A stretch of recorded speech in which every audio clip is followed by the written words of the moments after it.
வணக்கம். டெல்லி பாம் பிளாஸ்டை பற்றின ஏராளமான சர்ச்சைகள், கேள்விகள், சந்தேகங்கள், ஏராளமான செய்திகளை நீங்கள் பார்த்து வருகிறீர்கள். ஆனால் எதை நம்பலாம், எதை நம்பக்கூடாது? என்ஐஏவை நம்பலாமா, அரசாங்கத்தை நம்பலாமா, அல்ல இதற்கு பின்னாடி ஏதோ ஒரு சதி இருக்கிறதா? இது போன்ற ஏராளமான விஷயங்கள் மக்கள் மனதில் இருக்கு. சோஷியல் மீடியா வழியாக ப்ராபகண்டாவும் பரப்பப்படுகிறது. ஸ்ட்ராங் ஹெடட்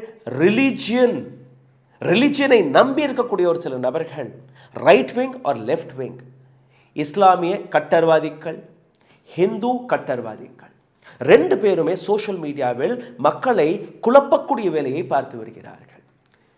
ஆர்எஸ்எஸ் அல்ல ஹிந்துத்துவவாதிகளை நீங்கள் பார்த்தீர்கள்னா பாருங்க, இஸ்லாமியர்கள் அவர்கள்தான் இந்த தீவிரவாதத்தை நடத்தி வருகிறார்கள். ஆனால் இதே நபர்கள் ஸ்ரீநகருக்கு அவுட்ஸ்கர்ட்ஸில் இருக்கக்கூடிய நௌகாமில் 14ஆம் தேதி ஒரு பாம் பிளாஸ்ட் நடந்தது. ஒட்டுமொத்த கோதி மீடியா டெல்லி பாம் பிளாஸ்டை பற்றி பேசுகிறார்கள். ஆனால் ஸ்ரீநகரில் அங்கே நடந்த பாம் பிளாஸ்டை பற்றி ஏன் பேசவில்லை என்கிற ஒரு கேள்வி. காரணம், அங்கே உயிரிழந்த நபர்கள், அவர்களை வைத்து ப்ராபகண்டாவை பரப்ப முடியாது. அதனால் அதை பற்றி பேசவில்லை. இன்னொரு பக்கம், இந்த பிடிபட்ட நபர்கள் அனைத்து நபர்களுமே டாக்டர்ஸ், இஸ்லாமிய மதத்தை சார்ந்த நபர்கள். அதனால் ஒரு சில நபர்கள் அவர்களை டிஃபென்ஸ் செய்யக்கூடிய வேலையும் பார்த்து வருகிறார்கள். நீங்களே அதை போய் சோஷியல் மீடியாவில் பார்க்கலாம். இப்போ நான் ஒரு பட்டியலை படிக்க போகிறேன். அதுக்கப்புறம் இந்த வீடியோவிற்கான மிக ஆழமான அர்த்தத்தை உங்களுக்கு முன்பு எடுத்து வைக்க போகிறோம். த ரூஸ்டர் நியூஸ் மிகவும் பொறுப்பாக நடந்து கொள்ளக்கூடிய ஒரு channel. And please take us seriously. நாங்கள் பிரேக்கிங் நியூஸ் போடுவதல்ல. எப்படி கோதி மீடியா வர்றது வராதது எல்லாத்தையுமே எடுத்து காட்டுகிறார்களோ அப்படி அல்ல. எங்களிடம் வரக்கூடிய ஒவ்வொரு செய்தியும் 100% சரியான தகவலா இல்லையா என்று தீர விசாரித்ததற்கு பின்பு, அந்த செய்திக்கான அத்தன்டிகேஷன் அது சரியாக இருக்கிறதா இல்லை என்று பார்த்ததற்கு பின்பு உங்களுக்கு முன்பு நாங்கள் கொண்டு வரக்கூடிய இந்த தகவல், அது அரசியலாக இருக்கட்டும் அல்ல அரசியல் களத்திற்கு வெளியில் இது போன்ற இன்சிடென்ட்ஸ்களாக இருக்கட்டும்.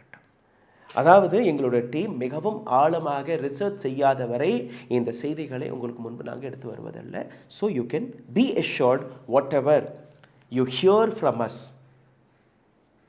had gone through a lot of checks. அப்படி ஒரு சில செய்திகளில் நாங்கள் தவறு செய்தால் நாங்கள் அடுத்த நாள் மன்னிப்பை கேட்போம். அதற்கான பொறுப்பை நாங்கள் ஏற்றுக்கொள்ளுவோம். We take the responsibility, we take the accountability of our news. இந்த வீடியோவில் உங்களை கூட்டிச் செல்வதற்கு முன்பு ஒரு சிறிய கோரிக்கை.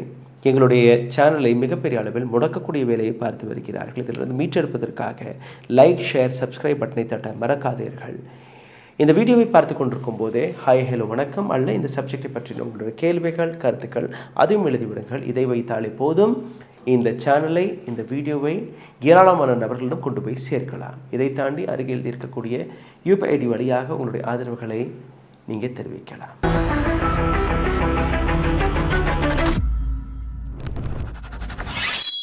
The first name is Mohammad Jaman, Mohsen Malik, Mohammad Nauman.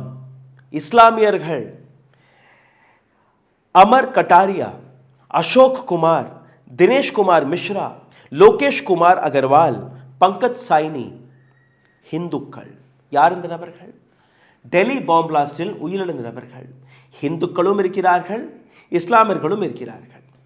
Doctor Umar போட்ட குண்டுவெடிப்பில் இவர்கள் ஹிந்துக்கள், இவர்களை மட்டுமே கொல்ல வேண்டும், இவர்கள் இஸ்லாமியர்கள், இவர்களை கொல்லக்கூடாது என்று ஏதோ சாஃப்ட்வேர் டிசைன் செய்து இந்த குண்டுவெடிப்பை நடத்தினாரா? கிடையாது. Doctor Umar himself comes from a Muslim background. But was he a Muslim? அவர் ஒரு உண்மையான இஸ்லாமியரா என்று நீங்கள் பார்த்தீர்கள்னா நிச்சயமாக கிடையாது. இஸ்லாமிய மதத்தை நம்பக்கூடிய நபர்கள், சரியாக குரான் ஷரீஃபை படித்த நபர்கள் தயவு செய்து மீண்டும் ஒரு முறை படித்து பாருங்கள். ஜிஹாதுடைய அர்த்தத்தையே இவர்கள் மாற்றி உங்களுக்கு முன்பு பிரசன்ட் செய்கிறார்கள். ஜிஹாத் என்றால் என்ன? ஒரு நபரை கொல்லுவதா? கிடையாது. ஒரு நபர் உங்களை அடக்கும் போது அதற்கு எதிராக குரல் கொடுப்பது. ஒரு உண்மையான இஸ்லாமியருடைய அர்த்தம் என்ன? மக்களுக்கு உதவுவது. யாரையுமே கொல்லுவது இஸ்லாமியம் எப்பவுமே எங்கேயுமே எடுத்து வைக்கவில்லை. கிடைச்சா எடுத்து காட்டுங்க. If you are a true Muslim, you will believe தற்கொலை என்பதே ஹராம். ஃபிதைன் என்பது ஹராம். Bomb blast, suicide bombing is ஹராம். நேற்று ஒரு வீடியோவை வெளியிட்டிருந்தோம், டாக்டர் உமருடைய வீடியோ. Doctor Umar himself he says இஸ்லாமியத்தில் சுசைட் பாம்பிங் தவறானது, தற்கொலை தவறானது. But he also justifies it. He says இது தற்கொலை கிடையாது, மதத்திற்காக நாங்கள் வீரமரணம் அடைகிறோம். எப்படி அது சாத்தியம்? So you understand, is this man a true Muslim? Was he doing the job of right Muslim? No. Doctor உமராக இருக்கட்டும், டாக்டர் ஷாஹீனாக இருக்கட்டும், டாக்டர் முஜம்மிலாக இருக்கட்டும், இவர்களுடைய அடையாளம் மதம் கிடையாது. இது போன்ற செய்திகளை நீங்கள் பார்க்கும்போது, படிக்கும்போது தயவு செய்து மதத்தை தூர வீசுங்கள். நான் இங்கே பேசிக்கொண்டிருப்பது இஸ்லாமியர்களுக்கும் பேசிக்கொண்டிருக்கிறேன். ஏன்னா உயிரிழந்த நபர்களில் இஸ்லாமியர்களும் இருக்கிறார்கள், இந்துக்களும் இருக்கிறார்கள், அவர்களுக்காகவும் பேசுகிறேன். பெஹல்காம் தாக்குதலும் போது ஏராளமான நபர்கள் குறிவைத்து இந்துக்களை தான் தாக்கினார்கள். உங்களுடைய பேர் என்ன, நீ ஹிந்துவா, சுட்டுக்கொள்ளு. பட் அதே இடத்துல ஒரு இஸ்லாமியர், குதிரையோட ஓட்டக்கூடிய நபர் தன்னுடைய உயிரை கொடுத்தார். என்னுடைய டோரஸ் தான் எனக்கு கடவுள், அவர்களால் தான் இங்கே கூட்டம் வருது, அவர்களால் தான் எங்களுடைய வயிற்று பொழப்பு நடக்கிறது. ஒரு இஸ்லாமியர் அந்த தீவிரவாதிகளை ஃபைட் செய்தார், தீவிரவாதிகளுடன் போட்டியிட்டார், உயிரிழந்து விட்டார். He was the right Muslim. நேற்றிலிருந்து எங்களுடைய செய்திகளுக்கு கீழே நீங்கள் சாஃப்ட் ஹிந்துத்துவாவை பரப்புகிறீர்கள், நீங்கள் என்ஐஏவுடைய வேர்ஷன் எடுத்து வைப்பதில் நீங்கள் அரசாங்கத்தோடைய கைக்கூலியாக மாறிவிட்டீர்கள், அப்படியெல்லாம் எழுதி வரக்கூடிய ஒரு சில நபர்கள். ப்ளீஸ் அண்டர்ஸ்டாண்ட், செய்தியை செய்தியாக மட்டும்தான் காட்ட வேண்டும், செய்தியை மசாலாவாக எடுத்து காட்டக்கூடாது என்கிற ஒரு விஷயத்தை மிகவும் ஆழமாக நானும் நம்புகிறேன், என்னுடைய டீமும் நம்புகிறது. ஜெய்ஷே முகமதுடைய போஸ்டர் அக்டோபர் 19 வெளிவந்தது. இதை பற்றி ஆதாரம் எங்க? ஓகே, அதை பற்றி நாங்கள் அலசினோம், அந்த ஆதாரம் கிடைத்திருக்கிறது. இதே நோகாம் என்கிற போலீஸ் ஸ்டேஷன் எங்க நவம்பர் 14 பாம் பிளாஸ்ட் நடந்ததோ அதை பற்றி எந்த கோதி மீடியாவும் பேச மறுத்து வருகிறார்கள். காரணம், அங்கு உயிரிழந்த நபர்களை வைத்து இவர்களால் மசாலா ப்ரொபகண்டாவை பரப்ப முடியவில்லை. அதனால் Delhi bomb blast, yes, there was a masala. Pahalgam தாக்குதல், there was a masala. Uri, there was a masala. So அந்த மாதிரியான தாக்குதல்கள் பற்றி பேசக்கூடிய இதே கோதி மீடியா இதை பற்றி பேச மறுத்து வருகிறார்கள். October 19 Jammu and Kashmir police Nowgam police ஸ்டேஷனில் ஒரு எஃப்ஐஆரை போடுகிறார்கள். FIR number 162/2025. நோகாம் போலீஸ் ஸ்டேஷனில் இந்த எஃப்ஐஆர் ரெஜிஸ்டர் செய்யப்பட்டிருக்கிறது. அந்த எஃப்ஐஆரில் மிக தெளிவாக எழுதியிருக்கிறார்கள். என்ன? ஜெய்ஷே முகம்மதின் சப்போர்ட் போஸ்டர்ஸ் இங்கே ஒட்டப்பட்டுள்ளது. இந்தியாவில் இருக்கக்கூடிய மிக முக்கியமான இடங்களை டார்கெட் செய்ய போவதாக இந்த போஸ்டரில் இருக்குது. அதிலிருந்து ஒரு இன்வெஸ்டிகேஷன் தொடங்குறது. இந்த இன்வெஸ்டிகேஷன் டாக்டர் ஆதல் என்கிற இன்னொரு டாக்டரிடம் போய் முடிகிறது. டாக்டர் ஆதல் யார்? முஜஃபர் நகர் உத்தரப்பிரதேசத்தில் ஒரு பிரைவேட் ஹாஸ்பிட்டல் வேலை பார்க்கக்கூடிய ஒரு டாக்டர். அந்த நபரை பிடித்து விசாரிக்கும் போது இதற்கு முன்னாடி இன்னொரு நபரும் பிடிபடுகிறார், ஒரு மௌல்வி. அந்த மௌல்வி கொடுத்த தகவல் படி தான் டாக்டர் ஆதிலை பிடிக்கிறார்கள். டாக்டர் ஆதிலை எப்போ பிடிக்கிறார்கள்? அக்டோபர் 30 31 பிடித்து விடுகிறார்கள். அப்போது அக்டோபர் மாதம் ஒரு நபரை பிடித்ததற்கு பின்பு அங்கிருந்து கிடைத்த தகவல் படி அந்த கனெக்ஷன் ஃபரீதாபாத்தில் இருக்கக்கூடிய அல்-ஃபலா யூனிவர்சிட்டி வரை போகிறது. அல்-ஃபலா யூனிவர்சிட்டியில் இருக்கக்கூடிய டாக்டர் முஜம்மில் வரை. டாக்டர் முஜம்மிலுடைய வீட்டில் ரெய்டு போட்டு பார்க்கும்போது தான் 2900 kg எக்ஸ்ப்ளோசிவ் கண்டெடுக்கப்படுகிறது. 2900 kg எக்ஸ்ப்ளோசிவ் கண்டெடுக்கப்பட்டதற்கு பின்பு என்ன நடக்கிறது? ரெட் அலர்ட் அறிவிக்கப்பட்டதா? கிடையாது. ரெட் அலர்ட் அறிவிக்கப்பட்டிருந்தால் ஆங்காங்கே பேரிகேட்டிங் நடந்திருக்கும், ஆங்காங்கே செக்ஸ் நடந்திருக்கும். இந்த எக்ஸ்ப்ளோசிவை, இந்த பாம் பிளாஸ்டை நிச்சயமாக தடுத்து நிறுத்தி இருக்கலாம். யாருடைய ஃபால்ட் இது? Delhi police, Haryana police, Jammu and Kashmir police, NIA, intelligence department, intelligence ஏஜென்சிகள், home ministry, 3,000 kilo of explosive you are finding very next to the capital of India, Delhi. But there was no red alert. There was no checks. And I have been asking this question for the last 3-4 days now. அடுத்தபடியாக நீங்கள் பார்த்தீர்கள்னா, doctor முஜம்மிலை தொடர்ந்து doctor ஷாஹீனை பிடிக்கிறார்கள். Doctor ஷாஹீனை தொடர்ந்து ஷாஹீனுடைய தம்பி அவரை பிடிக்கிறார்கள். இவரும் ஒரு doctor. அந்த பட்டியலை நான் நேற்று வெளிவிட்டிருக்கிறேன். பார்க்காத நபர்கள் தயவு செய்து அந்த வீடியோவை போய் பாருங்கள். Now Dr. Umar releases a video. Dr. Umar says,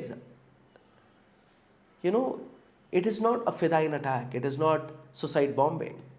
இது வீர மரணம் என்று எடுத்து காட்டுகிறார். குரானை நம்பக்கூடிய நபர்கள், இஸ்லாமத்தை நம்பக்கூடிய நபர்கள் இதை நிச்சயமாக மறுப்பார்கள். தன்னை கொள்ளுவதோ இன்னொரு நபரை கொள்ளுவதோ இஸ்லாமியம் எங்கேயுமே காட்டுவதில்லை, எந்த மதமுமே காட்டுவதில்லை. அது ஹிந்து மதமாகவும் இருக்கலாம். இந்த இடத்துல நீங்கள் பார்த்தீர்கள்னா, நான் ஒரு சில லிங்க்களை கீழே நான் போட்டு விடுவேன். அந்த லிங்க்கெல்லாம் நீங்கள் போய் பார்க்கலாம். The Hindustan Times, the Hindu, Greater Kashmir, Times of India, இது போன்ற நியூஸ் பேப்பர்கள் எந்த அளவில் ரொம்பவே டீட்டெயில்டாக இந்த ஸ்டோரியை கவர் செய்திருக்கிறார்கள். இன்னும் ஒரு சில நபர்களை இப்போது ரீசெண்டாக பிடித்திருக்கிறார்கள். யார் அந்த நபர்களை நீங்கள் பார்த்தீர்கள்னா, அல்-ஃபலா யூனிவர்சிட்டிக்கு அருகே டாக்டர் உமர் அவருக்கு ஒரு வீட்டை பிடித்து கொடுத்த நபர். இந்த நபருடைய பேர் Shoaib. Shoaib is a electrician. இவருடைய கனெக்ஷன் தீவிரவாதத்துடன் இருக்கா இல்லையா அது வேற விஷயம். But he was an electrician who was working at Al Falah university. அந்த இடத்துல தான் டாக்டர் உமரும் வேலை பார்த்திருக்கிறார். டாக்டர் உமர் தன்னுடைய ஸ்டாஃப்டெல்லாம் கேட்டிருப்பார் போல இருக்கு, எனக்கு ஒரு வீடு வாடகைக்கு வேணும்னு. ஷோஹேப் தன்னுடைய சொந்தக்காரருடைய ஒரு வீடு ரெண்ட்டுக்கு இருக்குது, நீங்கள் அதை வேணால் வந்து பாருங்கள். அந்த இடத்த போய் பார்த்தீர்கள்னா, ஹரியானாவில் இருக்கக்கூடிய ஃபிரோஸ்பூர் ஜெர்கா என்கிற இந்த இடம் ரொம்பவே இதை வந்து ஹிதாயத் காலனின்னு சொல்லுவார்கள். ஹிதாயத் காலனி நீங்கள் பார்த்தீர்கள், ரொம்ப பாஷான இடமெல்லாம் கிடையாது. அந்த காட்சிகளை நான் உங்களுக்கு எடுத்து காட்டுகிறேன். அப்படியே ரோடு கூட கிடையாது, மண் தரை தான், ஒரு ரூட்டட் கிராமம் மாதிரி இருக்குது. அந்த இடத்துல இந்த வீட்டை டாக்டர் உமர் எடுத்திருக்கிறார். அந்த வீட்டிலிருந்து ஒரு 4-5 பில்டிங் தாண்டி ஒரு மசூதி இருக்குது, ரைட். இந்த தீவிரவாதிகளுடைய ஆக்டிவிட்டியெல்லாம் நீங்கள் பார்த்தீர்கள்ல, எப்போவுமே மதத்தின் அடையாளத்தை வைத்து தான் தன்னை காப்பாற்றிக்கொள்ள வேலையை பார்ப்பார்கள். ஒரு மசூதி இருக்கக்கூடிய இடமாக இருக்கட்டும், அல்ல கோவில் இருக்கக்கூடிய இடமாக இருக்கட்டும், அந்த அக்கம் பக்கத்தை வந்து ரொம்பவே சென்சிட்டிவான ஏரியாவாக பார்ப்பார்கள். அங்கே வந்து அவ்வளோ சீக்கிரமாக போலீஸ் வந்து ரியாக்ட் பண்ண மாட்டார்கள். ஏன்னா அக்கம் பக்கத்தில் இருக்கக்கூடிய நபர்கள் அந்த மதத்தின் கட்டுப்பாட்டுக்குள்ளே இருக்கக்கூடிய நபர்கள் நல்ல மனிதர் என்று தான் நம்புவார்கள். So they have identified certain place where மஸ்ஜித் வாஸ் தேர். மஸ்ஜித்லேருந்து ஒரு 4-5 வீடு தள்ளி இந்த நபர் இந்த வாடகைக்கு போகிறார். 10 நாட்கள் இந்த இடத்திற்கு வரப்போக டாக்டர் உமர் இருந்திருக்கிறார். இந்த சிசிடிவி காட்சியெல்லாம் நீங்கள் பார்க்கிறீர்கள். இந்த I-20 எந்த வாகனத்தில் குண்டுவெடிப்பு நடந்ததோ அது. இப்போ போலீஸார்களோட இன்வெஸ்டிகேஷனை நீங்கள் பார்த்தீர்கள்னா, இந்த வீட்டில் தான் டாக்டர் உமர் அந்த வெடிகுண்டை தயாரித்தார். இதில் RDX கிடையாது, இதில் எக்ஸ்ப்ளோசிவ் இருந்தது, ஹை டென்சிட்டி இருக்கக்கூடிய எக்ஸ்ப்ளோசிவ் இருந்தது, மற்றும் ஒரு சில சப்ஸ்டன்ஸ்களை வைத்து இந்த பாம் பிளாஸ்டை நடத்தினார். அதற்கான பிளானிங் நடந்தது என்கிற ஒரு விஷயத்தை அவர் எடுத்து வைத்திருக்கிறார். அதாவது இந்த ஃபிரோஸ்பூர் ஜெர்கா என்கிற இடம், ஹிதாயத் காலனி என்கிற இடம், இந்த இடத்திற்கு 10 நாட்களுக்கு முன்பு தான் இந்த நபர் வந்திருக்கிறார்.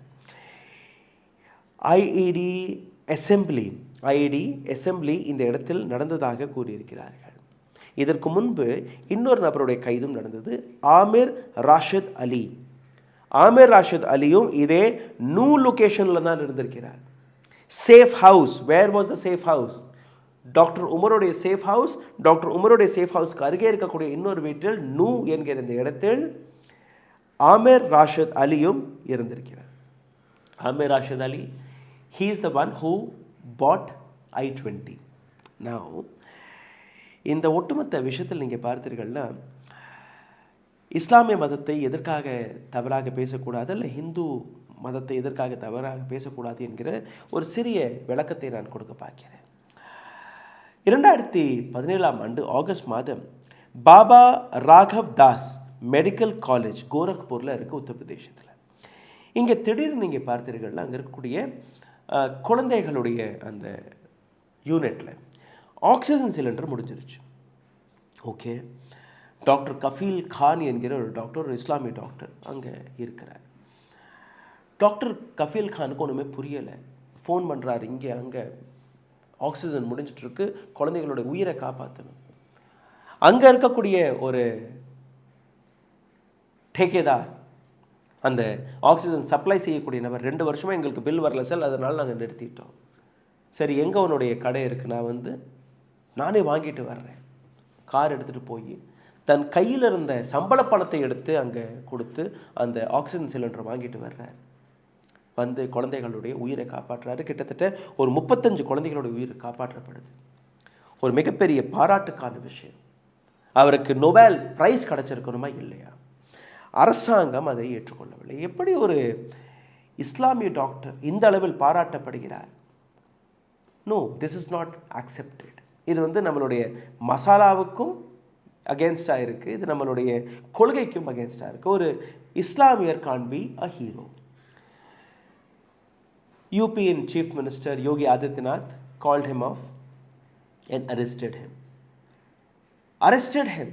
He was there in the jail for over 8 months. அவருடைய வேலை பறிக்கப்பட்டது. அத்தனைக்கும் மேலே doctor Kafeel Khan, did he took gun in his hand?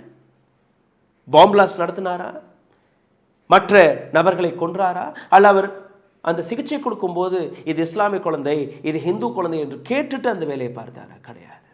இன்னைக்கு டாக்டர் கஃபீல் கான் எங்கே? இன்னைக்கும் டாக்டர் கஃபீல் கான் அதே நோபல் காஸை தான் செய்து கொண்டிருக்கிறார். he is the right Muslim or Dr. Umar is the right Muslim? Please you understand and tell me. Dr. Muzammil was right Muslim or Dr. Kafil Khan was the right Muslim? Please understand. Please make me understand.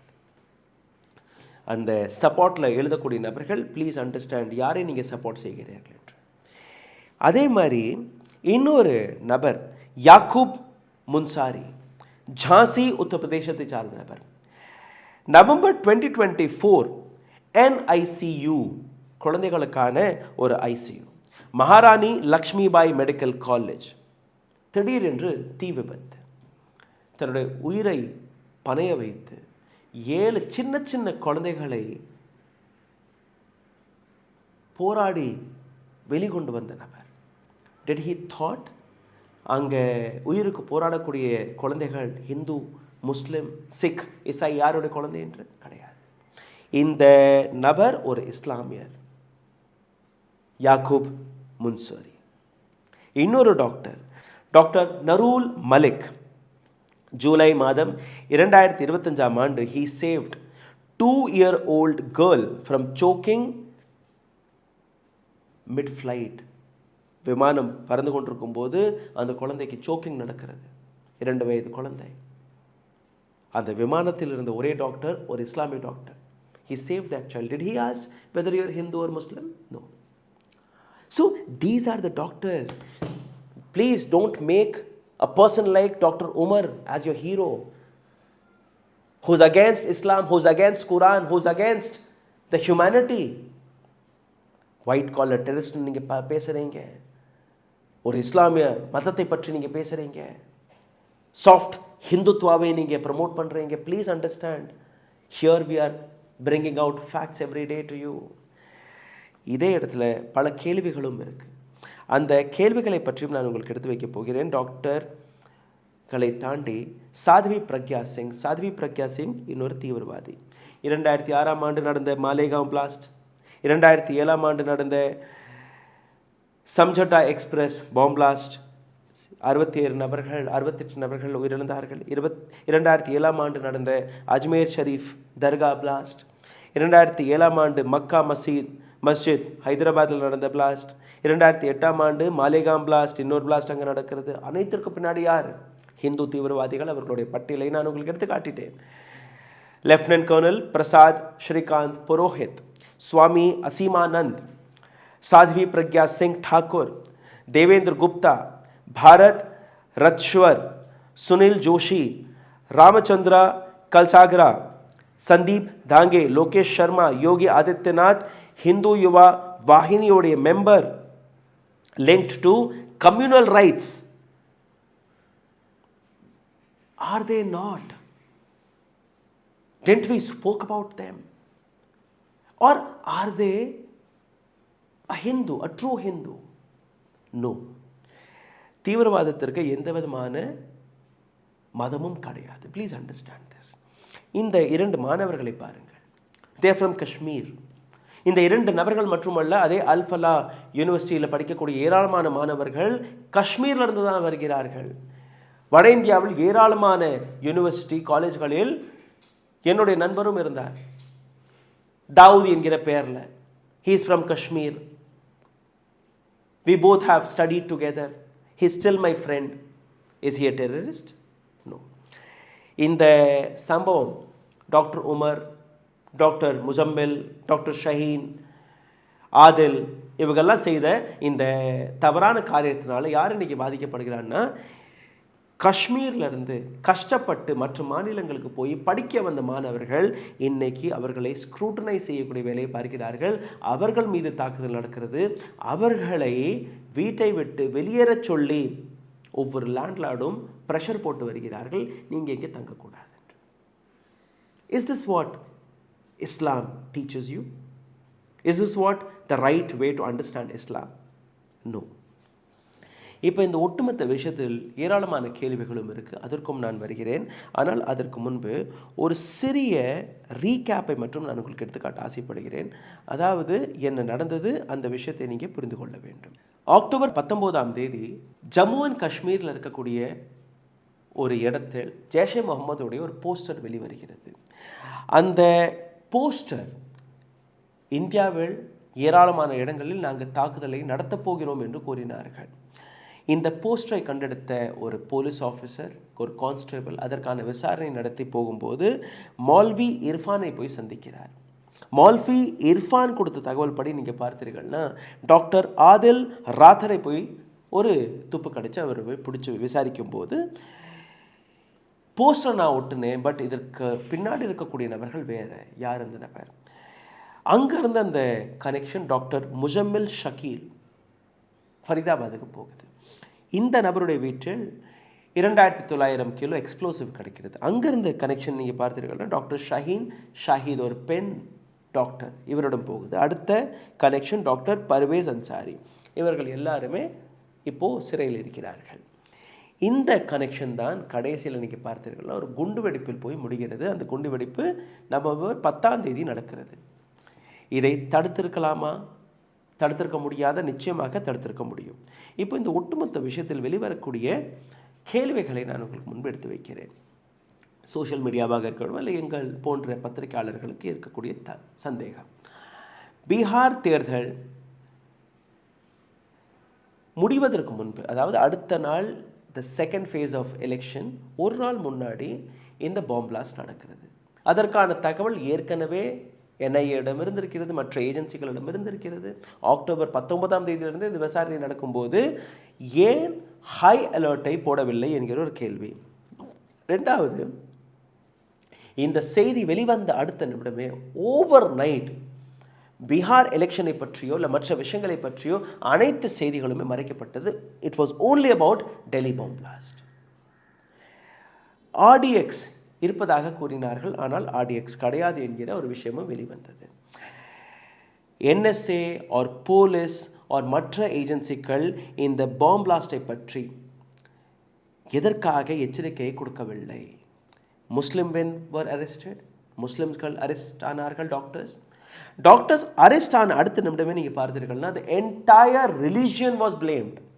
ஒட்டுமொத்த முஸ்லிம் கம்யூனிட்டியையே blame செய்ய தொடங்கினார்கள். யார் இந்த நபர்கள்? ID விங்கில் இருக்கக்கூடிய ஹிந்துத்துவவாதிகள். Okay, இப்போ டிஃபெண்டும் செய்யணும் இல்லையா? அப்போது ஸ்ட்ராங் முஸ்லிம் சப்போர்ட்டர்ஸ் அவர்கள் இப்போது பிடிபட்ட நபர்களையும் டிஃபென்ஸ் செய்ய ஆரம்பிக்கிறார்கள். இந்த இடத்துல நீங்கள் அந்த கட்டர்தனத்தை நீங்கள் பாருங்கள். கட்டர்வாதீஸ், they do both the things. Media crew, the entire media crew, Godi Media, was, கட்டுக்கதைகள் அடுத்தடுத்து அவங்களுக்கு மனசில் வர்றது எல்லாத்தையுமே பண்ணுறாங்க. அந்த இடத்துல நீங்கள் பார்த்தீர்கள்னா போலீஸ் அதை கண்டெம் செய்யவில்லை, போலீஸ் அதற்கான எந்த விளக்கமும் கொடுக்கவில்லை. எந்த இடத்துல இந்த பாம் பிளாஸ்ட் நடந்ததோ அந்த பாம் பிளாஸ்டுக்கான ஏரியாவை கூட ஒட்டுமொத்த மீடியா, ரேண்டம் பீப்புள் அதை டிஸ்ட்ராய் செய்யக்கூடிய வேலையை பார்த்தார்கள். எவிடன்ஸ் எப்படி கிடைக்கும்? ஒரு இடத்துல பாம் பிளாஸ்ட் நடந்திருக்கு, அதை நீங்கள் கோர்டன் ஆஃப் செய்திருக்க வேண்டுமா, வென்றிருக்கக்கூடாது. மக்கள் அங்கே போகிறாங்க வர்றாங்க, இப்போ கேமரா பர்சன் போகிறாங்க வர்றாங்க. தேர் வாஸ் நோ ஸ்ட்ரிக்ட் அந்த பேரிகேட்டிங் தேர். அது அடுத்த நாள் வருது. இப்போ டாக்டர் உமருடைய வீட்டுக்கு வெளியில் நீங்கள் பார்த்தீர்கள், அந்த சந்தையில் இருக்கக்கூடிய நபர்கள், அந்த தெருவில் இருக்கக்கூடிய நபர்கள் யாராக இருந்தாலுமே பள்ளிக்கூடத்துக்கு போக வரக்கூடிய குழந்தைகளுடைய பேக் கூட செக் செய்யப்படுகிறது. இன்னைக்கு இப்போ பாம் பிளாஸ்ட் நடந்துருச்சு, எல்லாமே நடந்துருச்சு. அந்த மசூதியில் இருக்கக்கூடிய நபர்கள் அங்கெல்லாம் விசாரிக்கிறார்கள். ஒட்டுமொத்த ஏரியாவை நீங்கள் இன்றைக்கி ஸ்கேன் செய்து கொண்டு இருக்கிறீர்கள். பாம் பிளாஸ்ட் நடந்த இடத்தை எதுவுமே செய்யவில்லை. அன்னைக்கு டெல்லியில் கண்டெடுக்கப்பட்ட இந்த எக்ஸ்ப்ளோசிவ், இதை டெல்லியிலேயே டெஸ்ட் செய்திருக்கலாம். ஆல் த வே இந்த கண்டெடுக்கப்பட்ட எக்ஸ்ப்ளோசிவ்களை ஸ்ரீநகர் வரை நீங்கள் எடுத்து சென்றிருக்கிறீர்கள் டெஸ்டிங்காக. பீகார் எலெக்ஷன் அதற்கான ரிசல்ட் வந்துருச்சு. 14ஆம் தேதி பீகார் எலெக்ஷனுக்கான ரிசல்ட் வருது. அதே நாள் நீங்கள் பார்த்தீர்கள்னா ஸ்ரீநகரில் எந்த இடத்துல இந்த டெஸ்டிங் நடந்ததோ அந்த இடத்துல ஒரு குண்டு வெடிப்பு. டெஸ்டிங் எப்படி நீங்கள் செய்தீர்கள்? It wasn't a live bomb இல்லையா? டெல்லியில் கண்டெடுக்கப்பட்ட பொருட்கள் வெவ்வேறு சப்ஸ்டன்ஸ்கள் மட்டும்தான். அதை ஒரு டெட்டோனேட்டர் போடணும், அதில் நீங்கள் ட்ரிகர் பண்ணுறதுக்கான ஒரு லைவ் எலக்ட்ரிக்கல் வயரை நீங்கள் அதில் அதை சேர்க்கணும், அதை ஒரு பாமாக நீங்கள் உருவாக்கணும், அதுக்கப்புறம் தான் அது வெடிக்கும். ரைட்? ஸோ எப்படி அந்த இடத்தில் without any detonator, without any electrical wire அது வெடித்தது என்கிற ஒரு கேள்வி இங்கே வருது. ரெண்டாவது, இங்கேருந்து எடுத்து சென்ற அந்த சப்ஸ்டன்ஸ், அந்த பொருட்கள், இதே குண்டு வெடிப்பில் அதுவும் முடிந்து போனது. அதற்கான எந்த விதமான எவிடன்ஸும் கிடையாது. 3000 கிலோ ஆஃப் எக்ஸ்ப்ளோசிவ் எந்த இடத்தில் வைக்கப்பட்டதோ அந்த போலீஸ் ஸ்டேஷனே பிளாஸ்ட் ஆகிடுச்சு. நவ் யூ சி, பீகாரில் என்டிஏ ஒரு மிகப்பெரிய வெற்றியை பார்க்கிறார்கள். பீகார் தேர்தலும் போது எந்த விஷயத்தை பற்றி பேச வேண்டுமோ அதையும் தாண்டி ஒரு பாம் பிளாஸ்டை பற்றி ஒரு செய்தி வருது. ஒரு சாஃப்ட் கார்னர் அங்கே கிடைக்கிறது. டெஃபினெட்லி என்ஐஏ தன்னுடைய வேலையை பார்க்கிறார்கள், மற்ற விஷயங்கள் நடக்கிறது. ஆனால் இந்த இடத்துல நீங்கள் பார்த்தீர்கள்னா டெல்லி ரெட் ஃபோர்ட் பாம் பிளாஸ்டை பற்றி எந்த அளவில் பேசினார்களோ அதே அளவில் எதற்காக 14ஆம் தேதி நடந்த நோகாமில் நடந்த பாம் பிளாஸ்டை பற்றி பேசவில்லை. அது பிஜேபியின் ஐடி விங்காக இருக்கட்டும், ரைட் விங்கர்ஸ்களோட ஐடி விங்காக இருக்கட்டும், அல்ல இதே கட்டர் முஸ்லிம்கள் எடுத்து வைக்கக்கூடிய ஐடி விங்காக இருக்கட்டும், யாருமே பேசவில்லை. காரணம், இந்த இடத்தில் ஹிந்து முஸ்லீம் என்கிற அந்த கேமை உங்களால் விளையாட முடியவில்லை. எங்களுடைய வீடியோவுக்கு கீழே எழுதக்கூடிய நபர்கள் அதே மைண்ட் செட்டை இருக்கக்கூடிய நபர்கள் தான். எப்படி நீங்கள் சாஃப்ட் ஹிந்துத்துவாவை பரப்புகிறீர்கள், நீங்கள் போய் பாருங்கள், உங்களுக்கு கிடைக்கும் அந்த மாதிரி ஒரு சில நபர்கள். அதே ஏராளமான இஸ்லாமியர்கள், 99% இஸ்லாமியர்கள் எங்களுடைய வீடியோவில் இருக்கக்கூடிய அத்தென்டிசிட்டி, அதற்கான ஆதாரங்களை நம்பி எங்களை பாராட்டி எழுதின நபர்கள். ஒரு சில நபர்கள் தான் அப்படி. But I want you to understand, Islam, Hinduism, Sikhism or Christianity, எந்த மதமுமே ஒரு நபரை கொன்றால் மட்டும்தான் நீங்கள் ஒரு உண்மையான முஸ்லிம், உண்மையான ஹிந்து, உண்மையான சீக்கியர், உண்மையான கிறித்துவர் என்று அடையாளம் காட்டாது. தன்னை கொல்லும் வழிகள், அதாவது சுசைடு வழியாக நீங்கள் ஒரு மதத்தை நம்புகிறீர்கள்னா, ஒரு மதத்தின் அடையாளத்தை எடுத்து வைக்கிறீர்கள்னா கூட நீங்கள் தவறான நபர். டாக்டர் உமர், முஜம்மில், ஆதில், ஷாஹீன் படித்த பட்டதாரிகள், உண்மையிலேயே நீங்கள் ஒரு நல்ல விஷயத்தை, ஒரு நல்ல ஜிஹாதை நீங்கள் புரிந்து கொண்ட நபர்களாக இருந்திருந்தால் நீங்கள் மற்ற குழந்தைகளுக்கு படிப்பை சொல்லிக் கொடுத்துருக்கலாம். மற்ற குழந்தைகளுடைய அந்த ட்ரீட்மெண்ட்டை நீங்கள் நடத்தியிருக்கலாம். இந்த அனைத்து நபர்களுமே கவர்மெண்ட் மருத்துவமனைகளில் படித்த நபர்கள். They got the medical seats in merit, brilliant doctors. But what have they done? ஒரு நபர் உயிரிழந்துட்டார், மற்ற நபர்கள் சிறையில் இருக்கிறார்கள். Can they practice again? No, they cannot practice again. Dr. Kafil, take him as an example. Dr. Yunus, take him as an example. Pahalgam தாக்குதலில் தன்னுடைய உயிரை கொடுத்து அங்கே இருக்கக்கூடிய டூரிஸ்டை காப்பாற்றினார்களே அந்த குதிரை ஓட்டி, take him as an example. They are the right Muslim, they are the right humans, not these people. Before supporting any terrorist, please understand you are also supporting terrorism. மதத்தின் அடையாளத்தில் ஹிந்துவை சப்போர்ட் செய்தாலோ முஸ்லிமை சப்போர்ட் செய்தாலோ அவர்கள் தீவிரவாதியாக இருக்கும்போது நீங்களும் தீவிரவாதத்தை தான் support செய்கிறீர்கள். எங்களுடைய சேனலை மிகப்பெரிய அளவில் முடக்கக்கூடிய வேலையை பார்த்து வருகிறார்கள். இதிலிருந்து மீட்டெடுப்பதற்காக லைக், ஷேர், சப்ஸ்கிரைப் பட்டனை தட்ட மறக்காதீர்கள். இதை தாண்டி அருகில் இருக்கக்கூடிய UPI வழியாக உங்களுடைய ஆதரவுகளை நீங்கள் தெரிவிக்கலாம். நன்றி, வணக்கம். ஊடகம் கார்ப்பரேட் அரசியல்வாதிகளின் கைப்பாவையாக அடிமைகளாக இருந்தது போதும், இனி சாட்டை எடுத்து சுழற்றும் நேரம் வந்துவிட்டது. ஊடகம் பொதுமக்களாகிய உங்களுக்காக உங்களாலேயே இயக்கப்பட வேண்டும். ஊடக சுதந்திரத்திற்காக உங்களின் பங்களிப்பை இன்றே அளித்திடுங்கள்.